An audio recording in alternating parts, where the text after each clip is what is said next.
भाजपवासी झालेले माजी आमदार कुणाल पाटील यांनी काँग्रेसवर टीका केली आहे। काँग्रेसमध्ये नेतृत्व करणारं कुणी नाही, टीम निर्माण करण्याची क्षमता राहुल गांधींकडे नाही, अशा शब्दात त्यांनी ब्लॅक अँड व्हाईटच्या खास मुलाखतीत काँग्रेसवर जोरदार निशाणा साधलाय।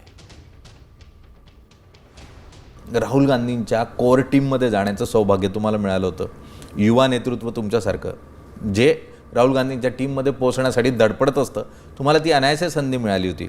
तुम्हाला केंद्र पातळीवर काम करायला मिळत होतं, राज्यात तुम्हाला जवळजवळ कार्याध्यक्षासारखं पद तुमच्याकडे होतं। मग असं असताना राहुल गांधींच्या या टीमला सोडून द्यावं असं का वाटलं? काय असं झालं की तुम्हाला राहुल गांधी आकर्षित करू शकले नाही त्यांच्याकडे किंवा तुम्हाला धरून ठेवू शकले नाही? कसं झालं आहे माहिती आहे का, राहुल गांधींच्या बाबतीत जर बोलायचं झालं तर राहुल गांधींकडे एक जी भावना असली पाहिजे, चांगलं झालं पाहिजे, गोरगरीब माणसाचं कल्याण झालं पाहिजे, ही भावना त्यांच्या मनामध्ये असेल आणि आहे असं मला एकंदर वाटतं। कधीतरी भारत जोडो यात्रेमध्ये मी त्यांच्यासोबत 8-10 दिवस मी त्यांच्याबरोबर पूर्ण वेळ फिरलो।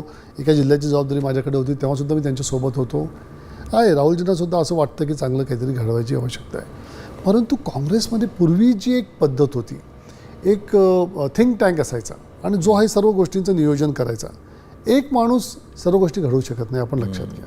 एक टीम लागते, त्याला ती टीम निर्माण करण्याची क्षमता राहुल गांधी नाही करू शकले। आणि आज जर माझ्यासारख्याला जर विचारलं की नेमकं कोणत्या नेतृत्वाकडे बघून तू काँग्रेसमध्ये राहशील, तर मला तसं राज्यामध्ये किंवा केंद्रामध्ये तसं काही नेतृत्व मला डोळ्याचं, प्रत्येक गोष्टी थोडी राहुल गांधींकडे घेऊन जाऊ शकतो माणूस। तर अशी काही टीम किंवा असं काही नेतृत्व आज मला डोळ्यासमोर दिसत नाही। त्यामुळे थोडं दुर्दैवाने काँग्रेसमध्ये ती एक फार मोठी कमी निर्माण झालेली।